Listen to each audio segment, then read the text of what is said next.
All right, guys. Well, that was a great boat ride. It was really relaxing. I had a lot of fun. Definitely would do it again. I would say get first class just because the seats are so nice. And I'm doing business next time, so I'll kind of have that to compare it by. Right now, I'm going over to a marketplace. I think it's called Porto something. I'll put it in the description. But it's right next to the docking place, or the place where you get on the boat. So I'm gonna head over there before I get to my hotel. I'm a little bit early before check-in, so I have a little bit of time to kill.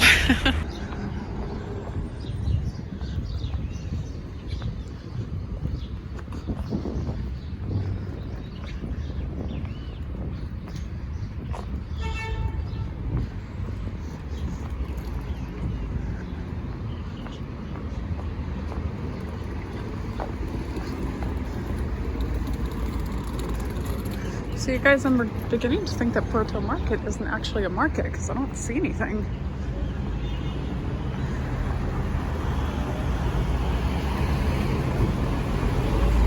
Ah, maybe it's this.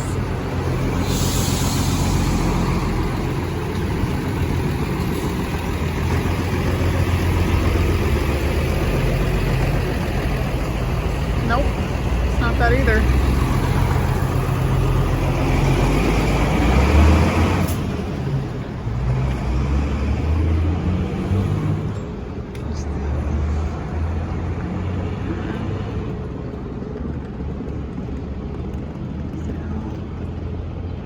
I think it's this thing over here. I think it's this little marketplace, but everything looks kind of closed. I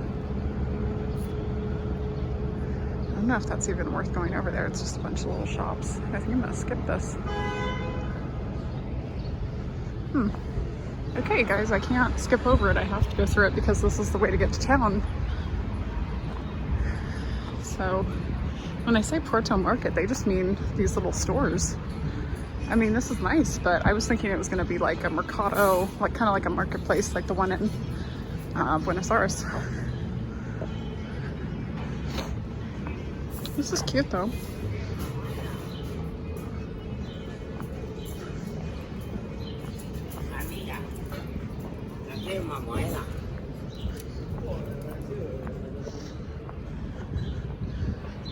All right.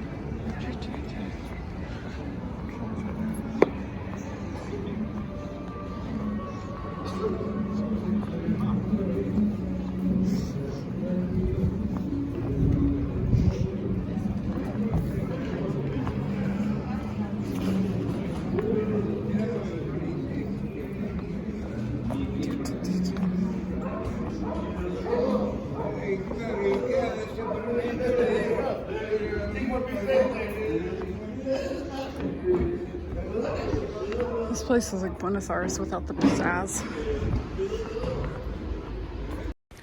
See, guys, I decided to go into a Native American or an Indigenous Peoples museum that they have on the way into town. And it's a really large museum. It looks pretty cool inside.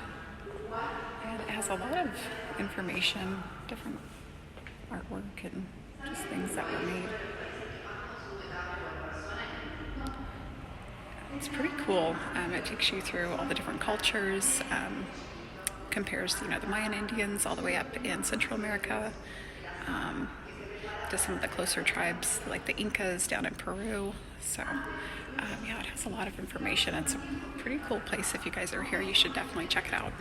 And it's only like $3 to enter, so it's really cheap too.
Region in Washington. In 2013, MOPI invited me to visit to examine the Torres and Arara collection. The staff wanted help with identifying materials from time and place. It's not always possible to assign a tribal origin to an object. The styles were often shared with nearby groups, but through examination of materials and construction, we can arrive at a general region and a general time. The real goal of identification is to gain an understanding of the cultural context in which objects were produced and circulated. Looking at the materials in the collection showed that most of it originated in the Great Plains region of North America. There's a very large grassland in the center of the United States, Twin Rocky Mountains on the west and the Mississippi River on the east, and a little bit up into Canada in the north, and almost reaching Mexico in the south. Historically, a major economic resource in the region was the American bison, the buffalo. People around the world are familiar with the stereotype image of Native Americans riding horses, hunting buffalo, living in portable teepees, which are tents made of buffalo hides. This stereotype is an image based on the Indians of the Plains region, and it was true for many people at one time. Most of the material in the Torres collection, like that in most museums, dates from the time after buffalo were exterminated, so the latter part of the 19th century. It's from a time when Native people had lost much of their land, and the United States government had forced them into much smaller confines of territory. I think they have a croissant. I think I'm gonna get one of those little croissant sandwich things. They just have this stuff. And they have little sandwiches, breakfast sandwiches, it looks like.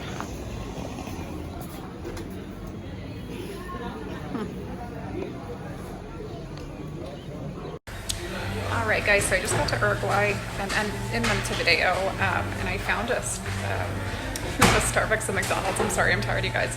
But I decided to come in and just see what they have. And this is just cappuccino. They have these little cafes that are really popular in South America. So you can go in and like, this is a croissant that they put, I think they just put some cheese and some meat inside. It's like a breakfast croissant.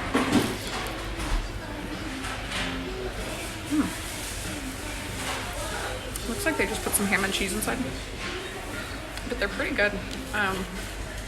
It's pretty similar to our McDonald's in the United States, so except we just don't have a lot of breakfast the same way that they do. And then I think my total, I think it was 199 Uruguayan. I'm saying it the wrong way, but it's 199 pesos, so it's about $5 USD. So about the same price too.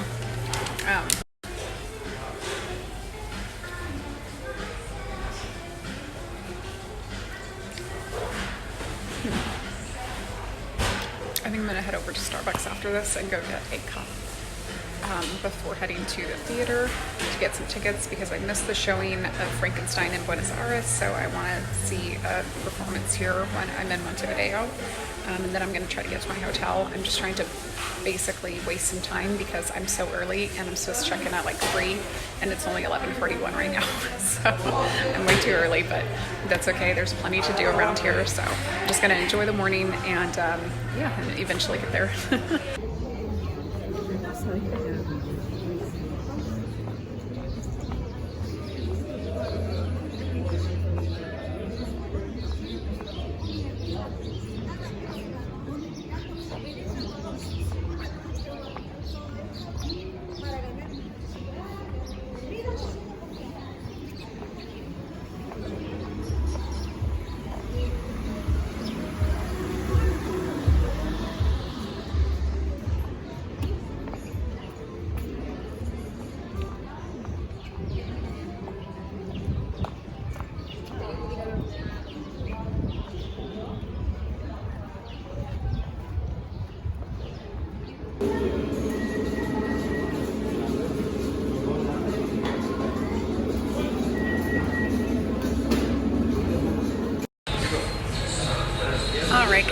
Starbucks here in Uruguay, and they have something, it's called the Maracuya Frappuccino. It's really good. It's a type of fruit, and I've had this before in Central America. These are always really good for whatever reason. They're always orange. And then this is just like a little cheese biscuit thing. It has cheese inside. And these are really good. Alright guys, I'm over here at the, I think it's the Soulless Theater. I'm not saying soulless, I hope that doesn't sound like that, but I'm over here. I'm going to try to get some tickets if they have a show tonight or tomorrow night.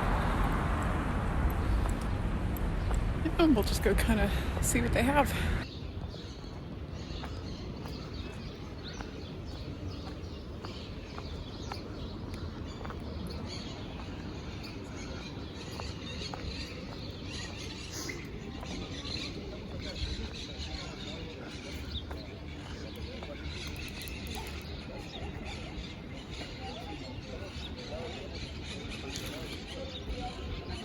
You guys, I can't make this up.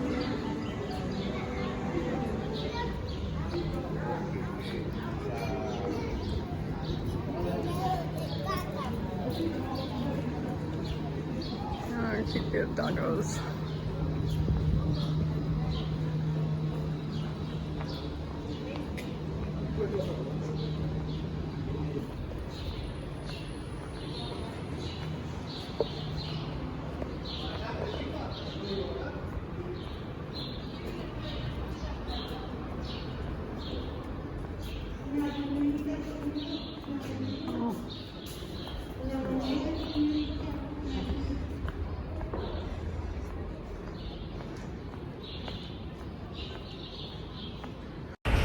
Alright you guys, so I'm at this place called Independence Plaza, and it's kind of a nice little town square. It has some buildings around it.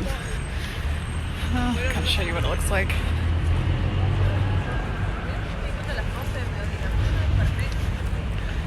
And they have a statue of a guy on a horse. And I'll look who this is up later. I'm too tired to think. Looks like probably it's probably their independence from Spain, I'm guessing. I know Argentina, they didn't actually fight a war against Spain to gain independence. They just kind of like told them they wanted independence, and Spain was like, sure, like, be your own country. So I don't know if that happened with Uruguay too. I can try to look it up. I'm not sure if they had to fight a war or not. It's amazing how many countries just gained independence just by basically just kind of like asking for it. They didn't really have to fight or do anything. So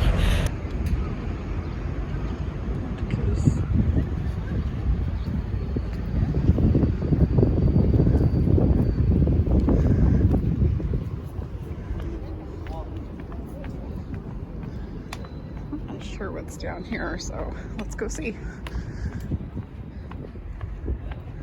This looks like it's probably a subway station, but I'm just not sure.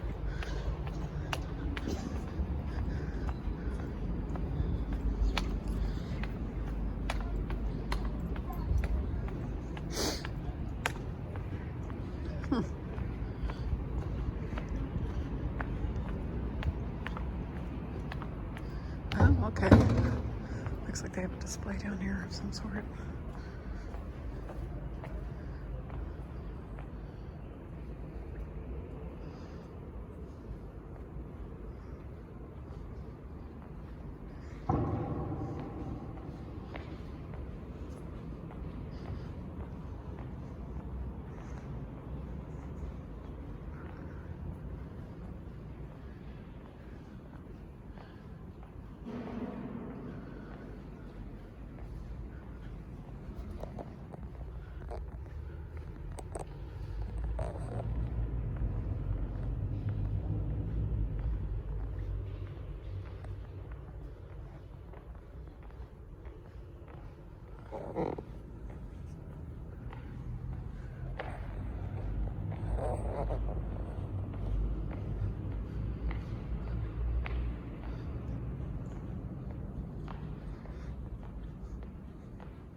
Okay guys, so that was interesting. I was not expecting that. There's two guards and they're guarding something. I'm not exactly sure what it is. But the guy on the horse, I guess his name is Jose Articus. No idea who he is. I'll do a little bit of research and try to figure it out. But yeah, very cool display. It's very, I mean, I've never seen anything like that. That was kind of cool. You go down these stairs and there's like 2 guards guarding some kind of like secret something or other. I don't know, whatever it was. So yeah, that was pretty cool. I would definitely come check this out if you guys are in Montevideo.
All right, guys, so I'm staying at the Hilton, and I think it's pronounced Soro, or I don't know, it's Soro.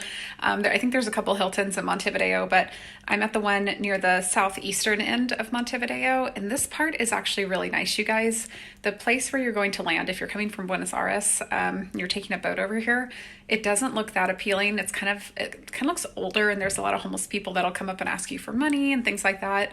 I think there's a lot more history and culture in that area. So, you know, if you're looking to, I don't know, kind of, you know, stay around locals and, you know, if you want like a very authentic experience, I would try to stay in that part. It's not a far ways away. It's about an $8 Uber ride, which is what I did. I just took an Uber over to the southeastern part. But the southeastern part's a little bit nicer. So just to let you guys know, because when I was booking, I didn't know where I should stay and where I should avoid. So I would stay at the southeastern part if you guys are coming. And then I'm just going to give you guys a little bit of a tour of the hotel. The hotel's super cheap. I think it's like $107 a night. And it's a pretty nice hotel. Like everything seems really, really clean, especially compared to the Howard Johnson that I was at in Buenos Aires. That was a great location, but I just didn't feel like the hotel room was very clean. But this one's great. So it's just kind of a typical Hilton. And I feel like with Hilton, you kind of know what to expect with Hilton, which is the nice part. You don't ever, I haven't in the past. Maybe this is just me, but I've never really gotten to a really bad Hilton. Where I'm surprised at how dirty it is, or, you know, I've always felt pretty good using Hilton hotels. So this is kind of this, you know, similar situation. There's what do I say? Like you can't just walk up to it and go through the front entrance. There's like a door where you ring the doorbell and they unlock it for you. So nobody can just like walk up and get inside the hotel. And I'm just looking out my window right now. Right after I say this is a nice Hilton, I look outside the window and you guys, like, look at that. And I'm not complaining. I'm not saying that there's anything wrong with drying your clothes outside. It's totally fine. But Uruguay is maybe not the safest place. Montevideo, I was expecting it to be kind of like luxurious and beachy. It's not. It's pretty, I don't want to say it's dirty, but it's definitely not, I don't know, it's not perfect, you know, it's just like any other city. So it's kind of what they give you. I wonder what this thing is. I think it's a steam iron. Oh, I actually need one of these. Sweet. Okay. Let's see. I think this is just some coffee. Looks like coffee and sugar and tea. It's a nice little case they put it in now. And they give you some water. These things are great. I need to get an espresso machine for my place. I only have coffee, and I always want to like make a latte or something. I need an espresso machine. And they give you a fridge, but it doesn't have anything in it, which is fine. Yeah, it's just kind of a little, I mean, I don't know. It's kind of a stereotypical hotel room. There's nothing too special about it. They give you some Neutrogena products to use. They always have a bidet. Buenos Aires had a bidet too. So this part of the world, they use bidets. I'm not against it. I like bidets. I think they should have a bidet on every toilet. So I wish we had that too. I'm pretty tired, so I think I'm gonna take a quick shower, and I think I'm just gonna go to bed, honestly. Even though it's daytime, I'm just exhausted because I had to wake up so early to get on that boat, which is fine. It's not a bad thing. It's just I'm exhausted and I need to sleep a little bit. But yeah, I'll see you guys later. Probably we'll go to the beach tomorrow. Try to find something fun to do. But yeah, this is kind of what it is. Maybe I'll try to meet up with some couch surfers too. See if anybody is in Montevideo. So yep, we'll see.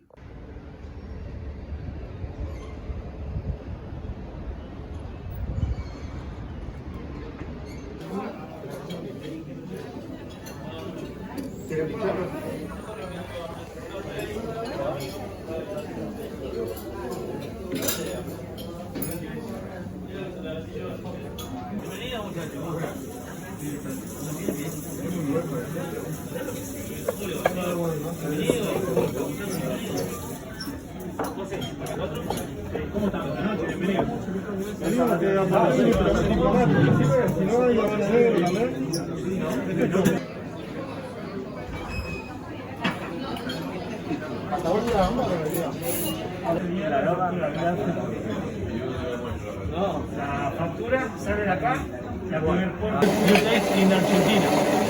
Oh, okay. I haven't had this yet. So this is queso, this is cheese, and then and the other one is dulce de membrillo. It's a name. okay. Is it like a cream? No, it's maybe like a. How you say,